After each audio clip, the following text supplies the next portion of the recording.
Bienvenidas y bienvenidos a este programa de nuestra serie La justicia que viene, los retos de la inteligencia artificial.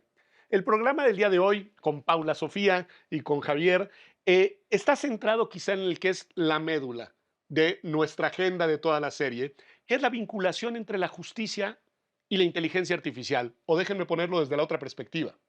Los efectos que pueden ser potencialmente positivos o negativos del emerger de estas nuevas tecnologías, que no son tan nuevas, pero en sus versiones actuales, digamos, parece que lo son, en todo el ámbito jurídico y en específico en el ámbito de la justicia. ¿Por dónde entrarle, Javier?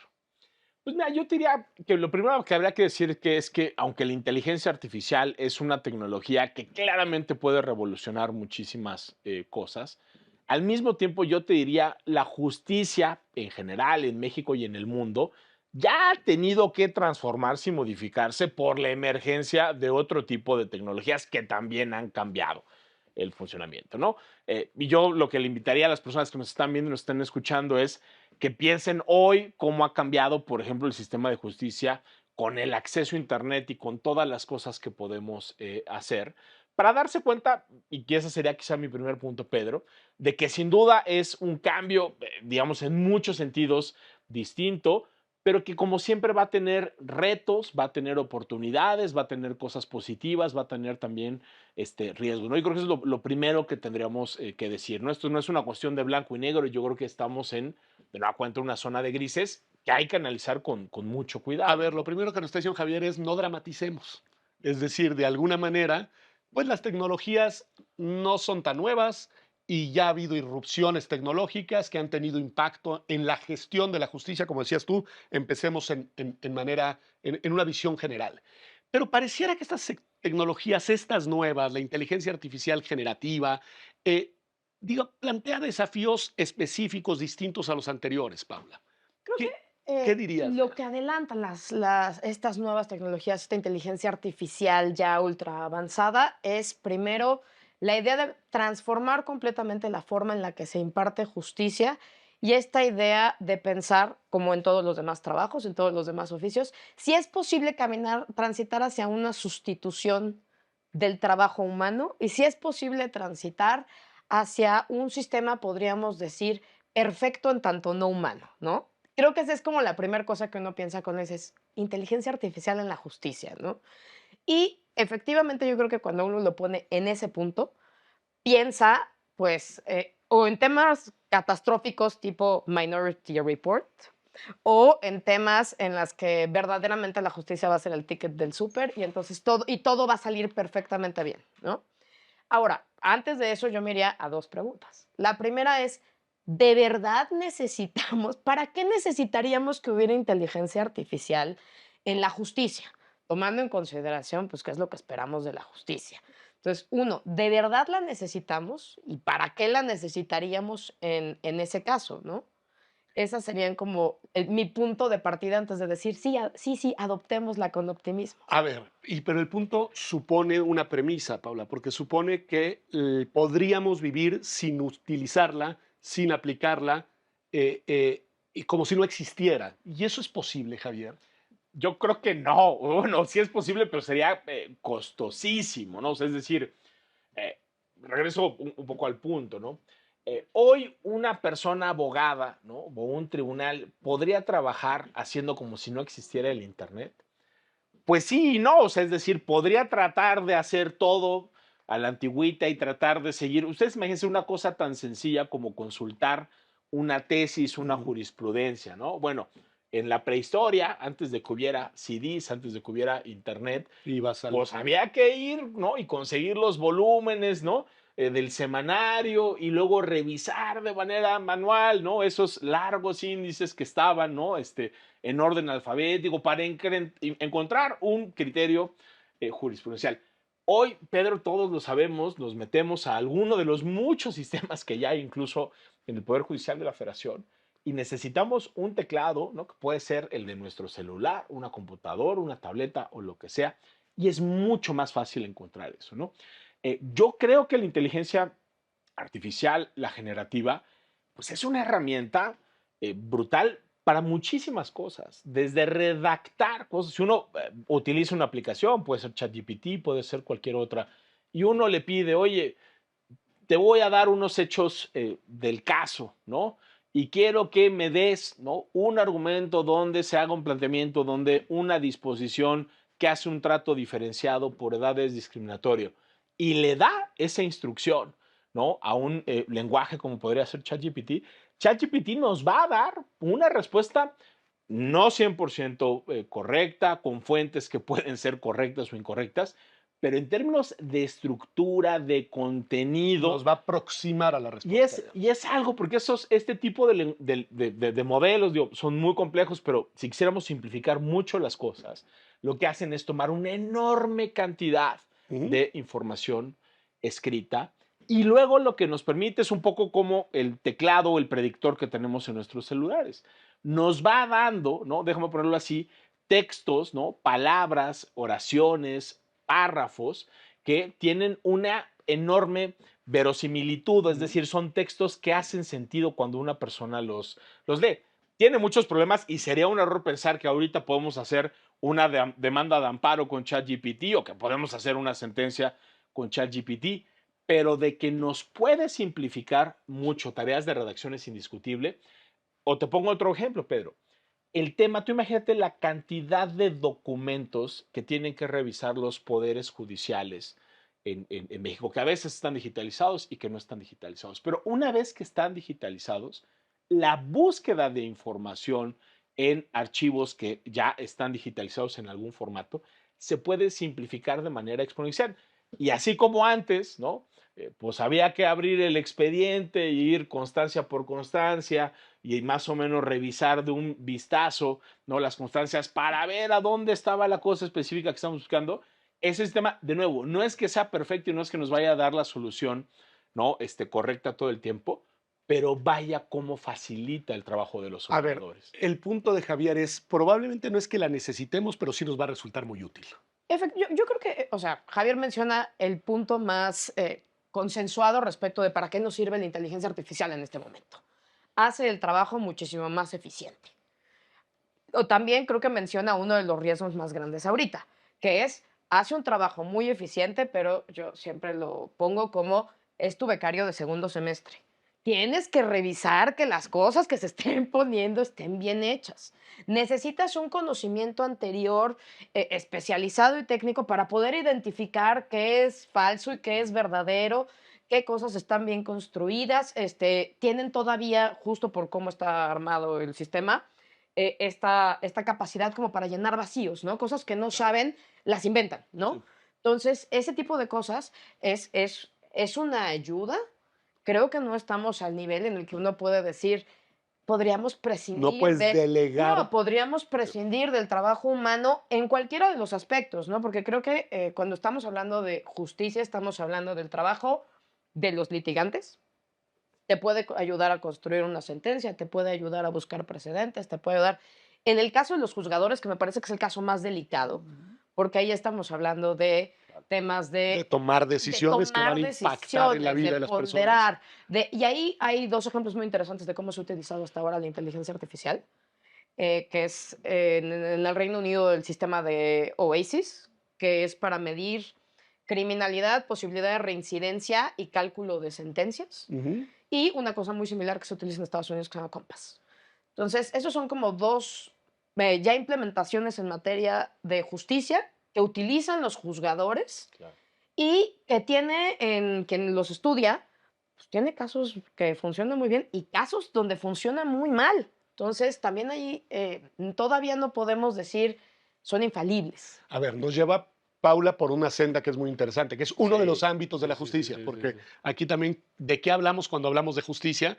Bueno, acá nos está llevando a ejemplos concretos en los cuales se Sí. utilizan instrumentos de inteligencia artificial en materia criminal, en materia penal. Y mira, Pedro, yo creo que Paula nos está hablando, como dices, de la materia penal y nos está hablando, como ella decía, de un uso ya diferente. O sea, una cosa es la búsqueda de información, que tú le preguntes, hoy, por ejemplo, ya hay incluso sistemas que tienen algunas ponencias de la propia corte que te sirve para tú hacerle preguntas a un sistema y para que te dé un resumen, una síntesis de un proyecto de sentencia. Es decir, esa es, déjame ponerlo así, un Una primer herramienta tipo práctica. de herramientas, como dice Pablo, ahí seguramente lo que nos va a pasar a los operadores jurídicos, todos, ¿no? Como personas académicas, especialistas, postulantes, juzgadoras o lo que sea, es que nos va a facilitar mucho las cosas. Y luego hay otra vertiente que era la que apuntabas tú, que era ya la de la decisión judicial o de la adjudicación judicial. Y en efecto, tanto en materia penal como en otras materias, desde hace muchos años, lo que se ha buscado es tratar de construir modelos que ya no necesariamente pasan por el lenguaje, sino que pasan por variables, ¿no? Para, por ejemplo, determinar, tú piensas en una medida cautelar, ¿no? Cuando un juez penal tiene un caso, ¿no? Y la fiscalía solicita la vinculación a proceso y pide una medida cautelar Por que puede ejemplo, ser, por prisión ejemplo, preventiva. prisión preventiva, ¿no? Evidentemente, la persona juzgadora, Pedro, va a tener una cantidad pues limitada de información. Pues ¿qué información va a tener? Pues la que le presente la fiscalía, la que esté a final de cuentas, ¿no? En el expediente, tratándose, ¿no? Del sistema en el que estemos, lo que la misma persona juzgadora, ¿no? Sepa su experiencia, ¿no? O sea, es decir, ahí hay también algo de conocimiento personal. Y el tipo de decisiones que se toman ahí, pues son brutales en términos de sus consecuencias. Es decir, si una persona va a la cárcel o no va a la cárcel, no es una cuestión menor y se tiene que tomar una decisión con información muy limitada y se tienen que hacer otro tipo de inferencias que son en realidad inferencias causales, ¿no? Que es estimar la probabilidad de que una persona en un determinado contexto, ¿no? Dadas ciertas características, pues una de dos, se pueda fugar, que es una de las primeras razones que podrían justificar la prisión O pueda preventiva, reincidir. o pueda durante el proceso generar alguna afectación a las víctimas, al desarrollo del proceso o a los testigos. Lo que se ha tratado de hacer en varias partes del mundo para esto, para el establecimiento de las penas, por otro tipo de determinaciones, es utilizar sistemas que lo que toman es una enorme cantidad de casos pasados, ¿no? Y déjame simplificar mucho las cosas. Vemos cuántas personas con las características que tiene esta persona reincidieron o no reincidieron, o se les encontró culpables o no se les encontró culpables, o se fugaron o no se fugaron. Y claro, uno diría en principio, pues mejor un sistema que tiene miles y a veces millones, ¿no? De casos y de variables para tomar la decisión que la información individual y del caso concreto que tiene el juzgador. Pero ojo ahí, que ese tipo de sistemas y ese tipo de inferencias muchas veces lo que generan son unos sesgos brutales, porque cuenta el tipo de variables que utilizamos para construir y alimentar esos sistemas.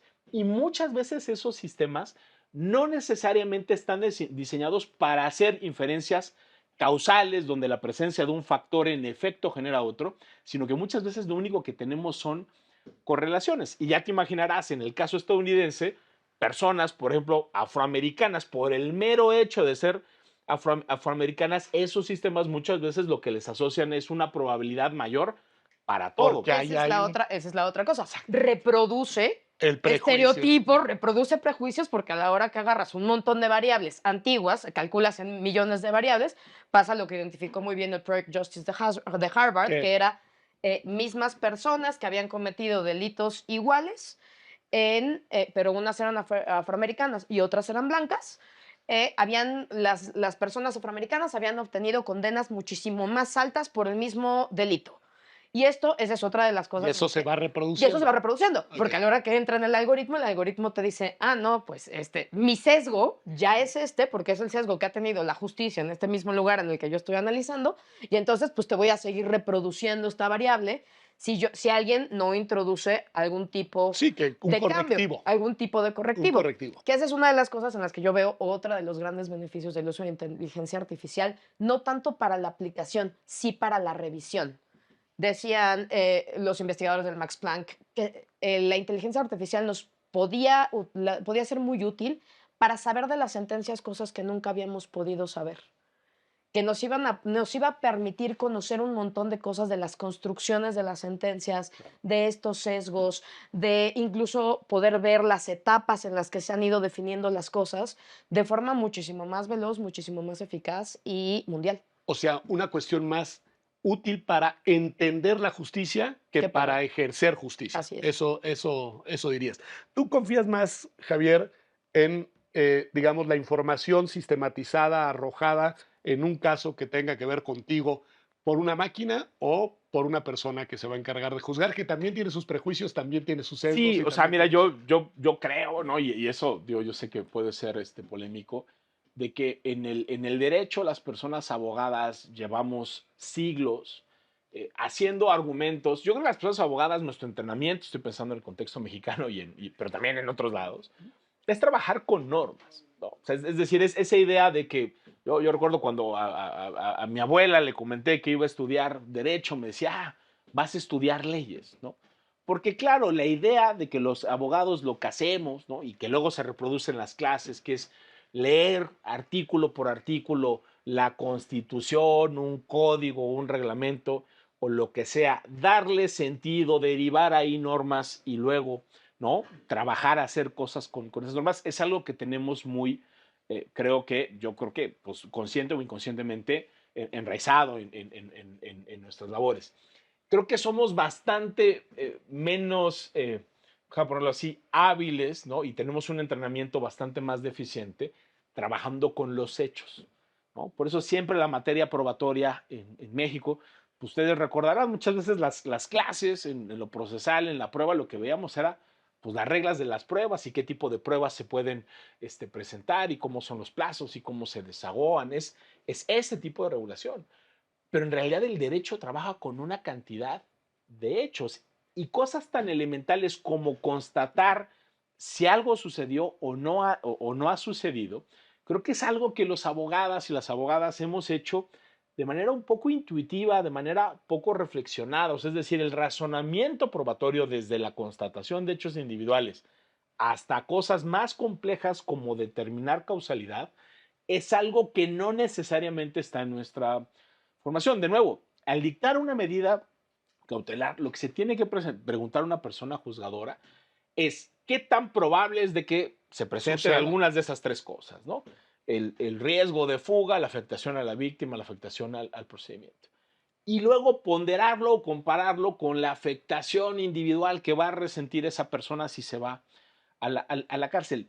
Yo creo que incluso con las mejores intenciones, el tipo de razonamiento que realizamos las personas abogadas, pues es un razonamiento que refleja lo que tú ya decías, también muchas preconcepciones, muchos sesgos, ¿no?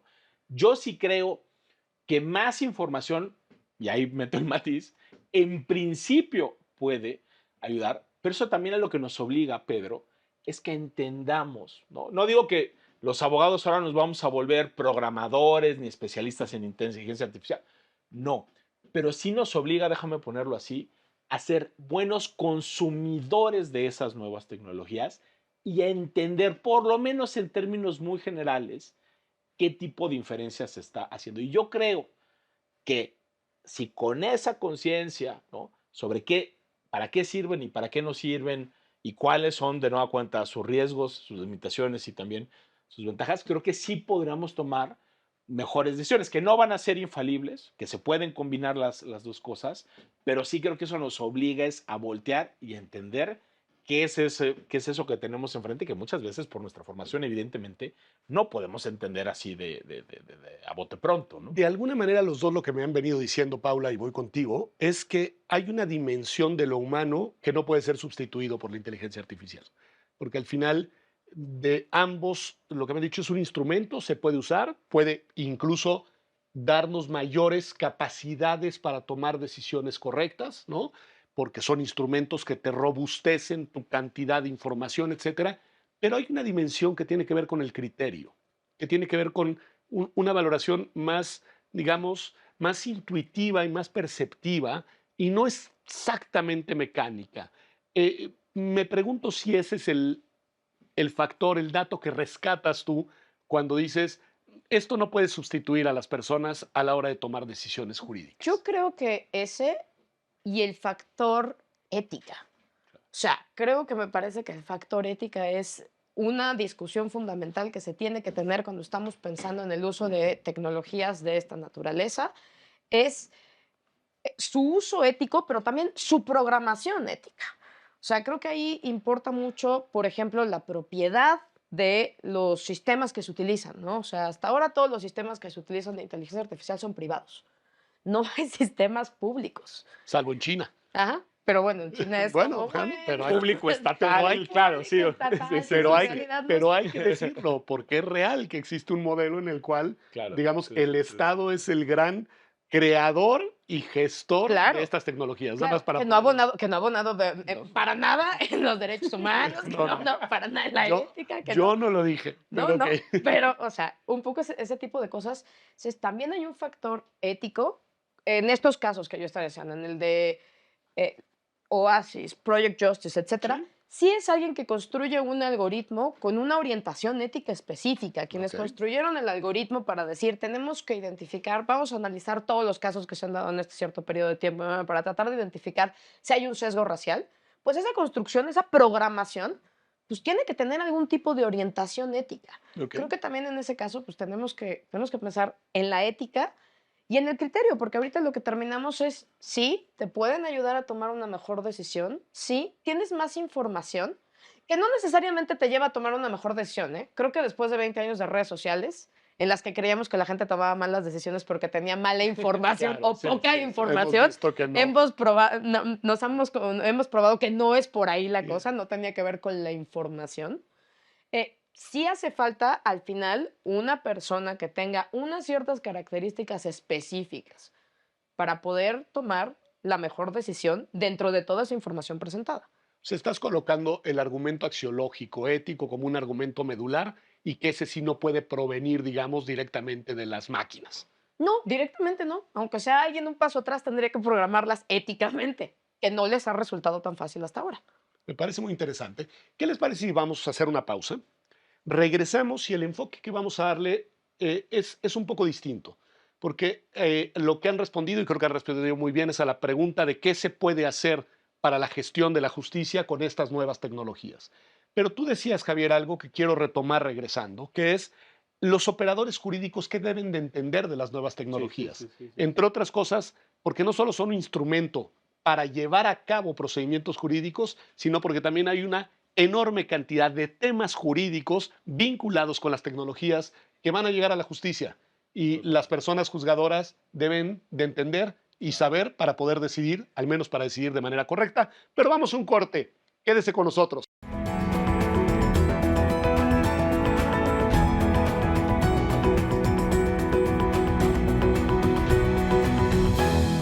Ya estamos aquí de vuelta platicando sobre la vinculación específica de la inteligencia artificial y la justicia.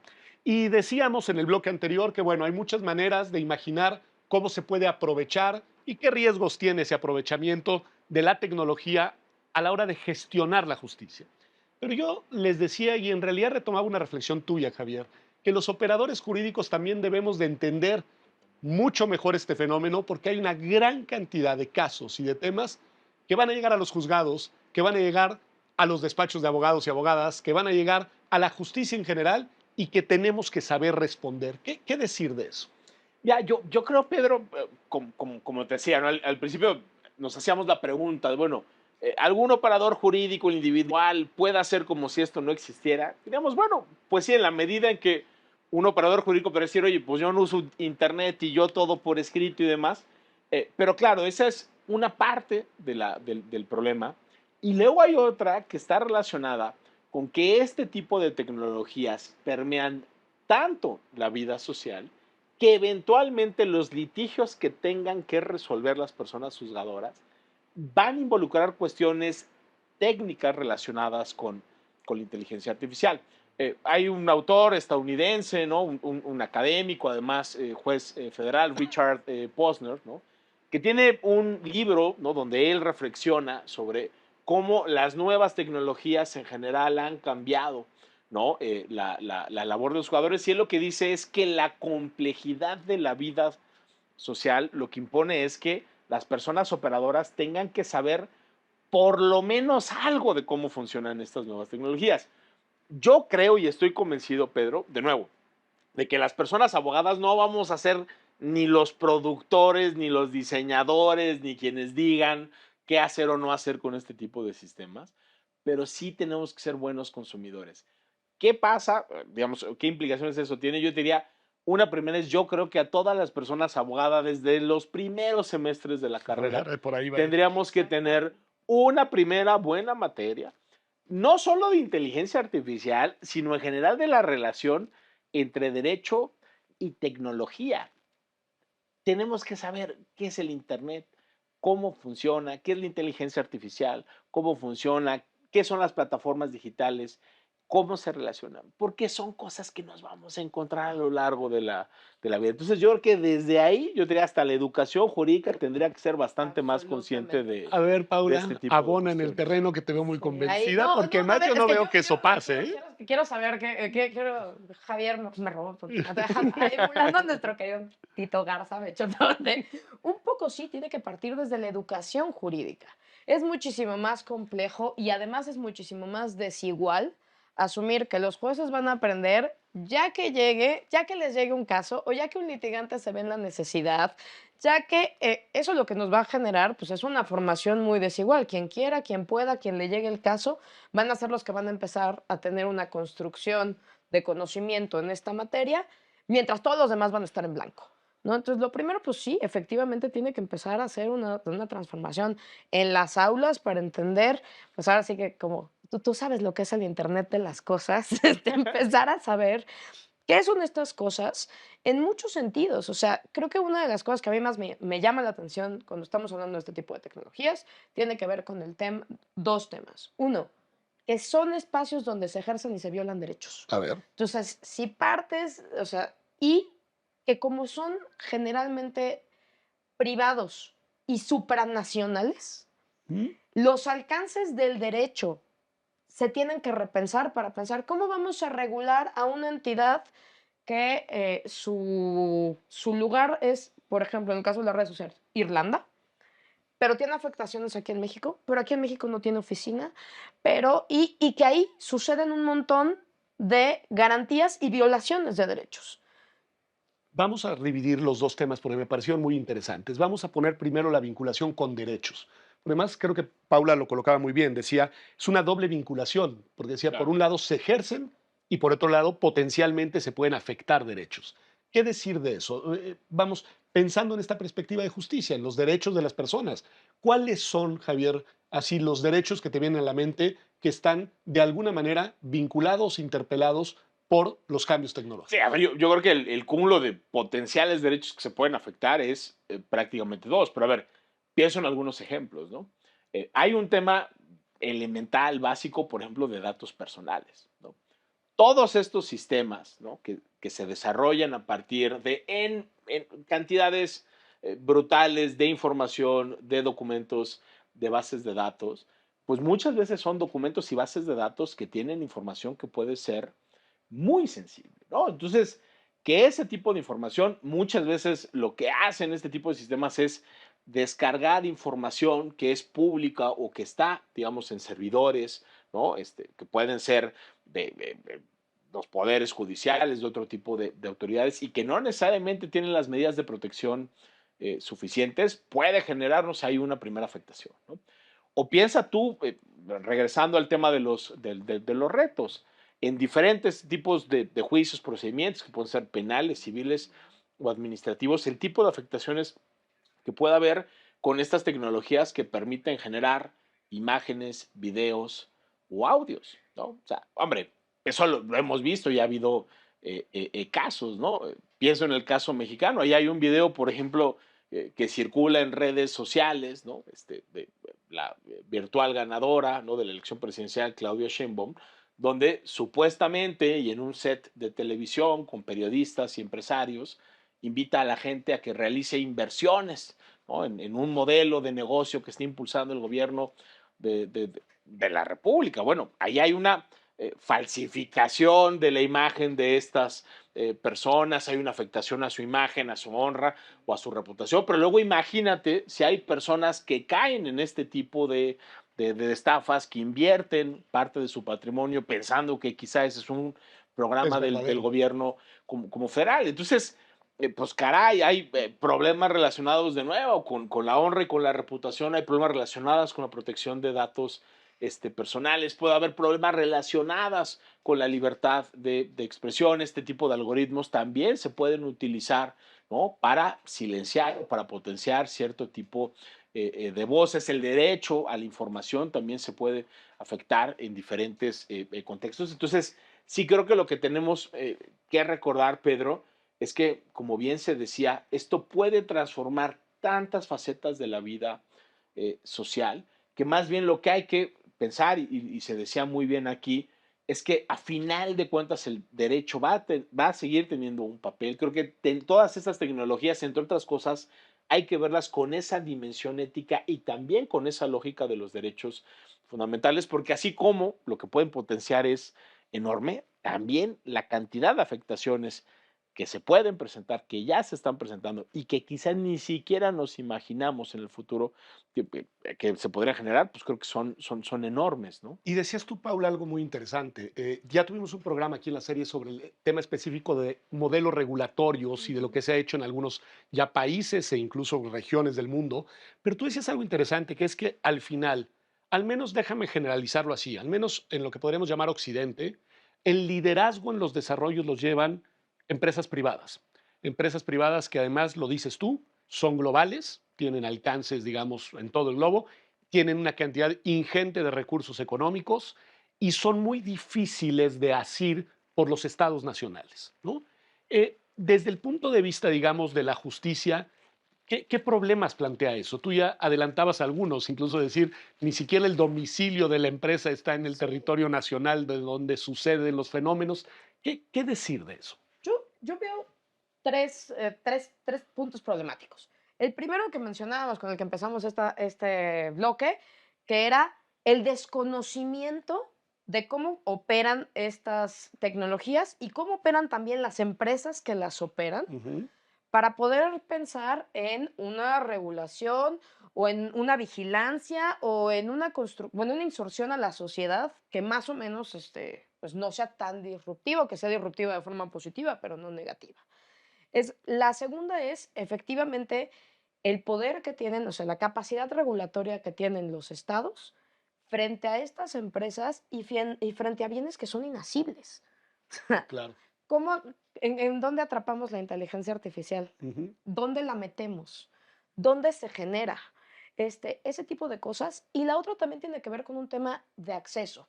Creo que fue en 2012 cuando la Naciones Unidas reconoció el derecho al Internet, ¿no? Pero estamos hablando de que lo que está sucediendo todavía hasta la fecha es que la brecha digital es enorme. Y entonces lo que estamos viendo también es que estas tecnologías, si no entran bien en los sistemas, no entran bien reguladas, pero no entran también los juzgadores y los operadores con mucho conocimiento de sus potenciales riesgos y de sus potencialidades, todo, pues lo que nos van a generar también es un acceso a la justicia, también, o sea, van a abonar a la brecha, a hacer todavía más desiguales los procesos, más desiguales las regulaciones, más desiguales las aplicaciones A de ver, el estos punto mismos creo que es bien asuntos. importante. Lo que está Sin duda. diciendo Paula es, si el acceso no es igual para todas las personas, incluso esta idea de llevar la tecnología a la administración de justicia puede ser negativa, es decir, puede tener efectos perniciosos. Y puede tener efectos diferenciados, ¿no? O sea, Ok. es decir, yo creo que si hay un riesgo de generar, en general, con inteligencia artificial y con nuevas tecnologías, una suerte de justicia de primera y una suerte de justicia de segunda. Y pienso en cosas que, por ejemplo, ya son una realidad, Pedro. O sea, hoy hay muchos poderes judiciales, incluido el poder judicial, donde uno ya puede presentar juicios en línea, ¿no? Si tiene la firma electrónica, si conoce cómo funciona el sistema, si tienes un buen acceso a Internet, si estás familiarizado. Hoy ya hay muchísimas cosas que se pueden hacer de manera mucho más sencilla que la visión tradicional donde uno tenía que llegar, ¿no? con su demanda y sus anexos impresos, firmado, con todas las copias de traslado. O sea, imagínate tú nada más, no solo el tema de los traslados, los tiempos, el pago del personal, sino incluso el hecho de llegar con fotocopias, ¿no? O de repente con cierto tipo de constancias que tienen que estar, ¿no? Notarizadas. O sea, es decir, ese tipo de cuestiones, ¿no? No Muy necesariamente prácticas. muy prácticas, muy elementales, claro que se simplifican, pero para poder acceder a esos nuevos sistemas de justicia, pues hay enormes diferencias de capacidad y de conocimiento, ¿no? Yo te diría, pues, ¿quiénes pueden aprovechar eso mejor? Pues los grandes despachos, las organizaciones que cuentan con un buen financiamiento, quien tiene acceso a un buen abogado, ¿no? Es iluso pensar que una persona común y corriente, por más que en México tenemos, ¿no? Digamos, números de conectividad relativamente buenos, pero pensar que con tu celular y así de la nada vas a poder presentar un juicio de amparo, yo creo que eso es absolutamente ficticio, ¿no? Creo que lo mismo puede pasar con la inteligencia artificial. O sea, es decir, si no hay una política pública estatal de lo que comentábamos hace unos momentos, de entrada de dar a conocer que esos sistemas funcionan, una buena capacitación sobre cómo se tienen que utilizar, si no hay una conciencia sobre cuáles son sus alcances y sus limitaciones, el riesgo que corremos es que quienes en este momento tienen más recursos, tienen más conectividad y tienen más conocimiento puedan aprovechar mejor ese tipo de sistemas y en cambio las personas que tienen menos recursos, que no están tan bien conectadas, que no tienen acceso a buenos abogados, a buenos despachos, organizaciones que les puedan llevar los litigios, pueden, déjame ponérselo, no necesariamente empeorar en términos absolutos, pero sí en términos Quedarse relativos, totalmente esa rezagados. brecha se puede ampliar, ¿no? Ese también es otro riesgo que pasa también por una dimensión ética y por una No, dimensión por una, de derechos, ¿no? no, O y sea, por una decisión puede, política. Y y, una dimensión material. sí, Pongamos sí, un sí, sí. ejemplo A de una ver, entidad federal. En Colima, una persona hace un deep fake que termina violentando el derecho a la privacidad de una mujer. Un juzgador que no sepa lo que es un deep fake, que Claro. no sepa cómo funciona la inteligencia artificial local, ¿qué posibilidades va a tener de poder hacer un excepcional análisis y terminar reparando el daño de una víctima cuando puedes terminar diciendo, pero es que al final ni eras tú? Porque en realidad, pues tu elemento probatorio es un video, pero no eres tú, ¿qué importa?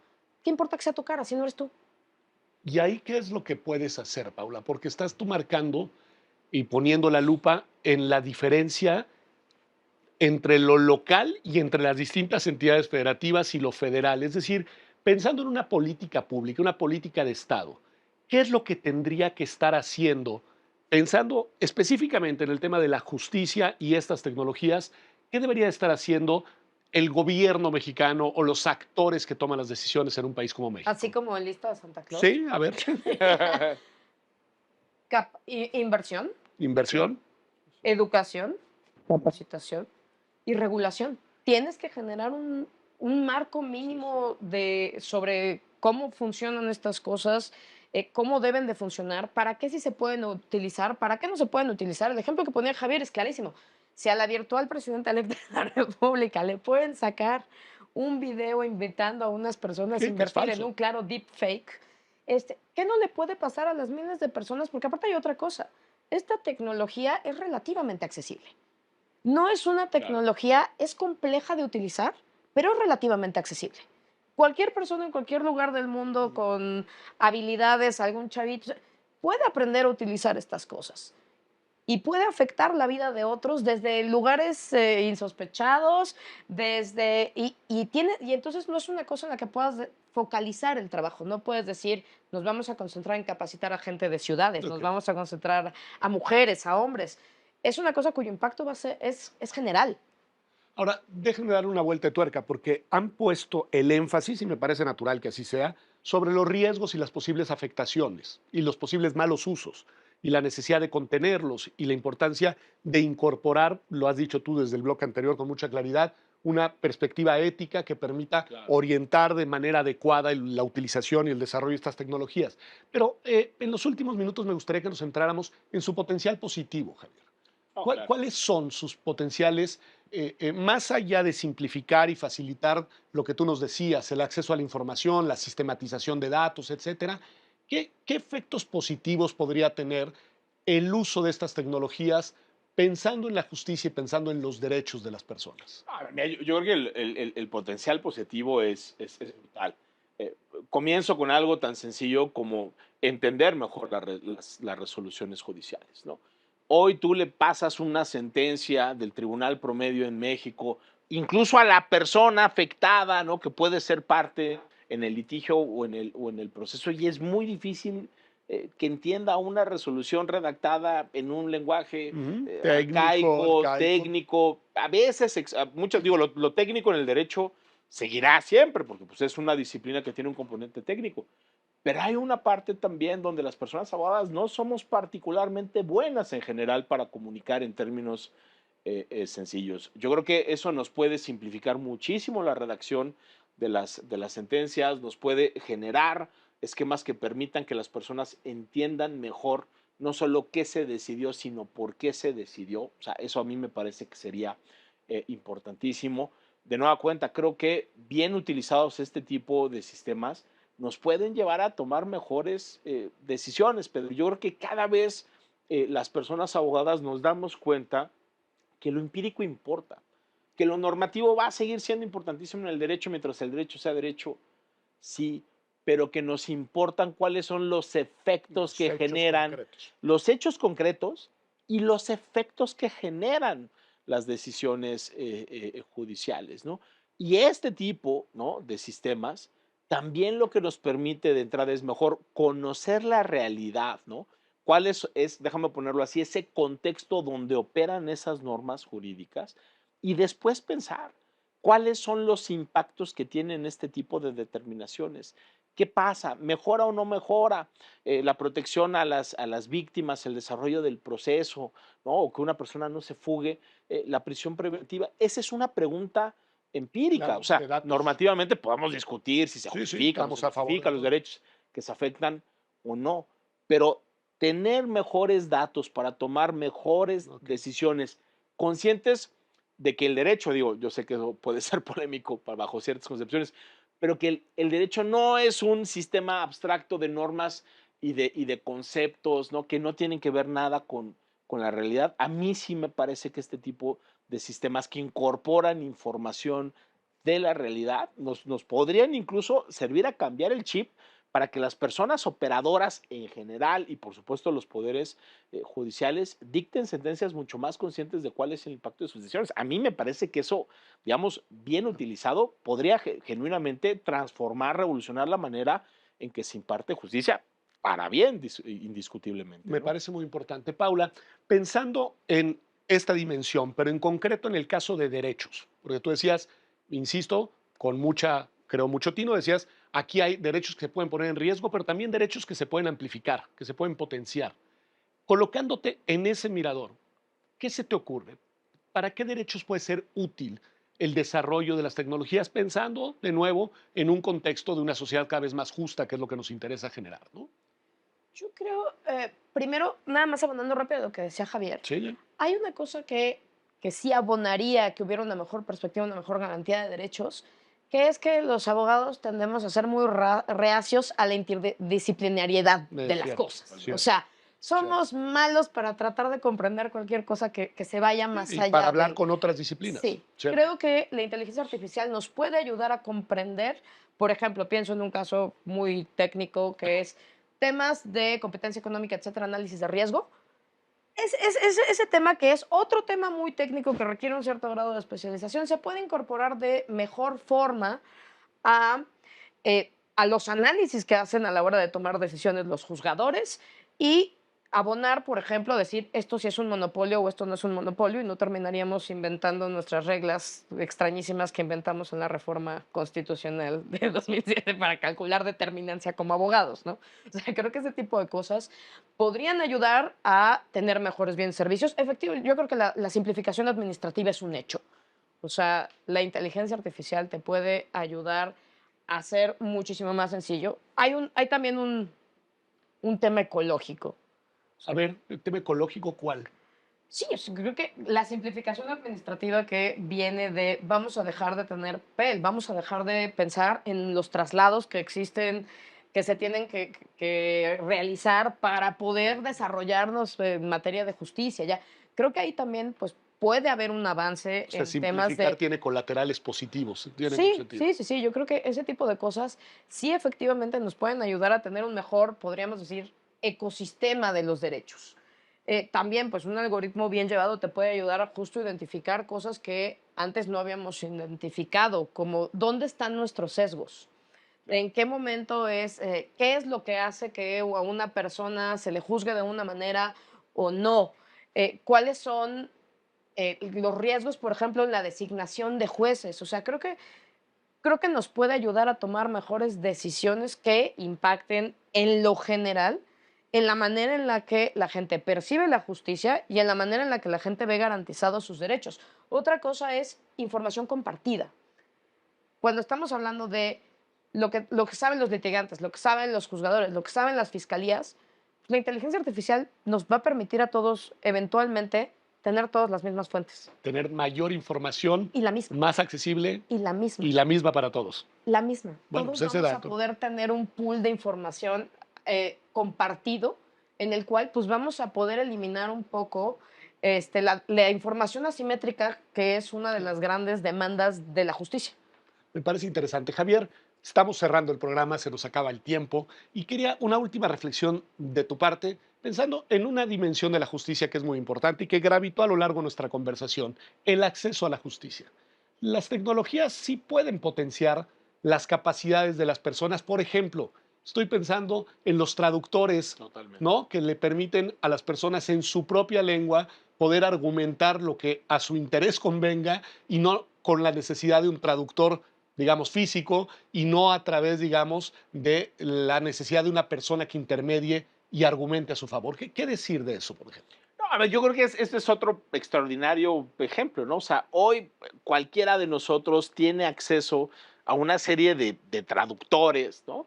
Que hace 5 años no funcionaban Y tan ahora bien, que hace funciona. 10 años eran profundamente imperfectos. Y hoy la verdad es que si uno toma un texto en inglés y lo traduce al español, digo, habrá detallitos de nueva cuenta. Yo creo que lo que decíamos al principio, no es que vaya a desaparecer la función de las personas abogadas, creo que nuestro papel sí va a cambiar, Okay. ¿no? Y así como antes había muchas tareas que se hacían de manera manual y ahora ya no se hacen por fortuna, así creo que nosotros nos vamos a convertir en usuarios, en administradores de ese tipo de sistemas y de nueva cuenta. Tú imagínate nada más la cantidad de, por ejemplo, lenguas indígenas que se hablan Con eso. en este país, la cantidad de recursos que necesitaríamos para en todos los tribunales tener personas Que que hablen la puedan distinta. hacer traducciones, bueno, es algo, yo diría, incluso muy difícil de costear fácticamente.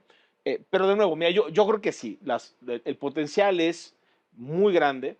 Lo que tenemos que tener muy presente, Pedro, y con eso terminaría, es que el impacto puede ser desigual, ¿no? Okay. Entonces, la ampliación en general al acceso a la Ajá. justicia no está peleado con que se amplíe también la brecha que hay en ese acceso o la desigualdad que hay en ese acceso. Y ahí sí creo que tenemos que ser muy conscientes que en un país como México, donde las desigualdades sociales, económicas y tecnológicas son tan grandes, si ese componente no lo tenemos presente al momento de diseñar sistemas, políticas públicas, campañas de información, educación y demás, creo que sí podemos ir generando pues esa justicia de élite muy moderna con todas estas tecnologías Y y muchas personas que difícilmente van a poder aprovechar esa potencialidad, pues ¿no? al final los dos me han ayudado a transmitirle al público, que es aquí el que importa, en dónde está alguna de las variables que creo que es clave en esta cuestión de vincular la justicia con la inteligencia artificial y que es esa necesaria intermediación de decisiones humanas, de decisiones éticas, decisiones con una lógica de una política incluyente, de una política igualitaria. Y sin esas decisiones que intervengan, pues probablemente irrumpirá y tendrá efectos muy importantes la tecnología en el ámbito de la justicia, pero no lo hará de manera justa. Y creo que es ahí la clave en la que las decisiones de las personas, de los estados, de los gobiernos, de los operadores jurídicos, de los formadores de las nuevas generaciones de abogadas y de abogados, se vuelve fundamental. Así que muchas gracias, Javier. En verdad, Paula, un honor tenerlos hoy. Gracias a usted por habernos acompañado a este programa de nuestra serie, La Justicia que Viene, los retos de la inteligencia artificial, acá, en Justicia TV. Nos vemos en la próxima edición. Hasta pronto.